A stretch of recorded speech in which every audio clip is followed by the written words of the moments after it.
الله الرحمن الرحيم. الحمد لله رب العالمين، وأصلي وأسلم على من بعثه الله هاديا ومبشرا ونذيرا وداعيا إلى الله بإذنه وسراجا منيرا، صلى الله عليه وعلى آله وأصحابه ومن اهتدى بهديه واقتفى أثره واتبع سنته إلى يوم الدين. إلهي سبحانه وتعالى ما هذا ما أنت ذكره. ريال مدريد يا برشلونة وهذا الكوكب بدل ما أنت ساحدنا رحت الله مساجد كي دحديسي لبدا صلوغا هليا بنانكي مساجدك لبدا صلوغا هليا baraha ay bulshada ku kulanto social media labada samaantay ugu badan waxa looga hadlayo. Waxaan la kulmay laba nin oo dhalinyaro ah masaajidka iridkiisa waxay ka hadlayeen labada naadi iyo ciyaartii dhaxmartay. Waxaan weydiiyay su'aal ah maxay labadaas magac oo macna ah oo aan ciyaartan ahayn oo idin sameyn karaan. way iiga jawaabi waayeen. Waxaan la kulmay rag odayaal oo meel fadhiya waxay ka hadlayeen ciyaartaas iyo naadiyadaas magacyadooda. magacyadaasi wax macnaha inay u sameynayso ama taariikhdiisa dahabiga ay ku jirto ayaan weydiiyay way garan waayeen. waxa ka xanuun badnay markaan weydiiyay dhul la oran jiray Andalus meeshii uu ku oolaan jiray waligan maan maqal ayay yiraahdeen. hadaba maxay adiga ku sameynayaan magacyada kala ah Barcelona iyo Real Madrid oo macna ah oo aan ciyaarta ka ahayn. labadaas magaalo waxay ku yaalaan dhulka hadda la yiraahdo Spain. Spain taariikh baa jirtay ay maamuli jireen dad muslimiin ah ayna kamid ahayd dawladihii islaamka ee markaas Andalus dhulkii la oran jiray maamuli jirtay. Spain maalmaha kamid ah taariikhdii la soo dhaafay waxay kamid ahayd dhulka ay muslimiintu hayeen oo gacanta ay ku hayeen. markii muslimiinta furashadoodii iyo futuuxaadkoodii uu gaaray maqribka fog ayay muslimiintu waxay go'aansadeen inay ka tallaabaan Afrika oo ay u gudbaan dhulkii markaas la oran jiray Andalus xilligii muslimiintu ay maamulayeen. Andalus waxa la oran jiray labada wadan ee hadda la kala yiraahdo Spain iyo Portugal dhulka ay dhacaan labadaas markii isku daro ayaa Andalus la oran jiray. taariikhda hijrigu markii ay ahayd 93 hijriga milaadiguna ay ku waafaqsanayd 711 ayay muslimiintu waxay u gudbeen dhulkaas la yiraahdo Andalus ayagoo gaarsiinaya nuurka islaamka. 800 oo sano in ka badan ama 8 qarni ayay Andalus ka talinayeen muslimiintu. meeshaas waxa ku yaala ilaa haddana dadka reer galbeedku ay la yaaban yihiin dhismayaal iyo xadaaro aad iyo aad u sareysay oo ay muslimiintu ka sameeyeen. waxa kamid ah qasrul ahmar qasriga loo yaqaano oo ku yaala magaalada la yiraahdo Qarnaata. waxa kamid ah Madiinatu Zahra oo Qurduba ku taala. waxa kamid ah masaajidka Qurduba ee masjidul kabiir fi Qurduba loo yaqaano. muslimiintu halkaas markii islaamka geeyeen Andalus waxay ahayd meesha ay ka qaadanayeen dhuxusha iftiimay reer galbeedka ama qaaradda hadda aan joogno ee la yiraahdo Yurub. xadaarada maanta Yurub taalaay meeshii laga soo qaaday dhulkaas muslimiinta ee Andalus ayuu ahaa. Qurduba caasimad u ahayd culumta kala duwan oo dhan ayay caan ku ahayd magaalada la yiraahdo Qurduba.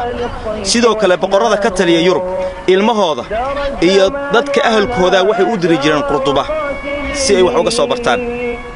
luqadda carabigu waxay ahayd qofka yaqaana qofka ugu cilmi badan qaaradan hadda aanu joogno ee Yurub dadka xilliga ku noolaa. saan sheegnay 800 oo sano iyo in ka badan 8 qarni ayay muslimiintu Andalus ka talinayeen. way soo gudbeen oo waxay soo gaareen dhulka maanta la yiraahdo Faransiiska. macaarig aad iyo aad u waaweyn oo taariikhda galay ayaa ka dhacay Andalus. waxa kamid ahayd macrakadii Balaad Shuhadaa oo dhacday taariikhdu markii ay ahayd 114 hijriyadu. muslimiintu waxay soo gaareen caasimadda Faransiiska ee Paris meel u jirta 295 kilomitir. halka waxa ka dhacday macraka weyn oo la oran jiray Balaad Shuhadaa. waxa hogaaminayay taabicigii weynaa ee Cabdiraxmaan al-Ghafiqi. waxa kamid ahayd macaarigtii ka dhacay Andalus macrakadii la oran jiray Zallaaqa ee uu hogaaminayay Yusuf ibn Tashfin amiirul muuminiinkii xilligaas markaa dhulka maamulayay iyo Mu'tamad ibn Abbad. waxa kamid ahayd macrakadii la oran jiray Al-Araq oo sidaas oo kale muslimiintu ay guulo wax ku oolaa ay ka soo hoyeen. magaalada yiraahdo Barcelona oo dadka muslimiinta maanta dhalinyaradoodu ama intooda badan ay u yaqaanaan naadi ciyaara magacaas halkaas uga yimaaday muslimiintu waxa ay qabsadeen taariikhda miilaadiga ama qarnigii 8aad ee taariikhda miilaadiga muddo yar kadib muslimiinta gacantoodii way ka baxday ilaa la soo gaaray qarnigii 9aad ee miilaadiga oo uu dib u soo xoreeyay Alxaaji Mansuur Maxamed ibn Abi Aamir dhulkaasi waa dhul taariikh weyn muslimiinta dhexdooda ku leh qof kasta oo muslim ahna laga maarmaan ay tahay inuu wax ka ogaado Andalus waxay soo martay nidaamyo islaami oo kala gedisan nidaamkii ugu horeeyay waxa la oran jiray عهد الولاة وحلقة مامول جري كل كاس ولاد لو صو مقعابه ولا لقى صو مقعابه عاصمة المسلمين تأو مركز هيد دمشق أو أي فريد دولة دي خلافة هيد وحاكو حكتي مكي وقولوا كلي الأندلس عبد الرحمن ابن معاوية ابن هشام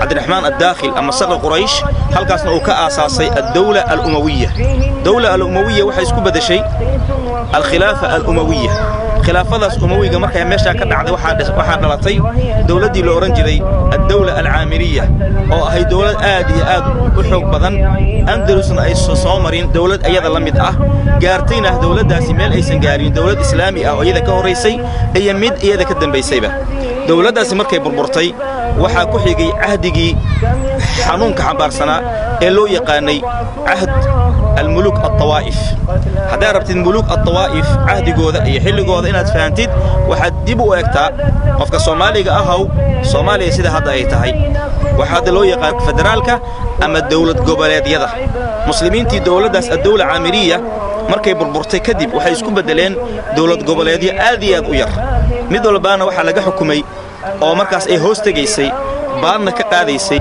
ممالكتي أما مملكتي دولة كريستان كها أي كجري دول كليرة هذا أندلس سيد مملكتي نافار مملكتي ليون مملكتي قشتالة هي أرغنبا مركب بربرت الدولة ويني وحبوس كذي قشة كلا تشب هي كلا بربر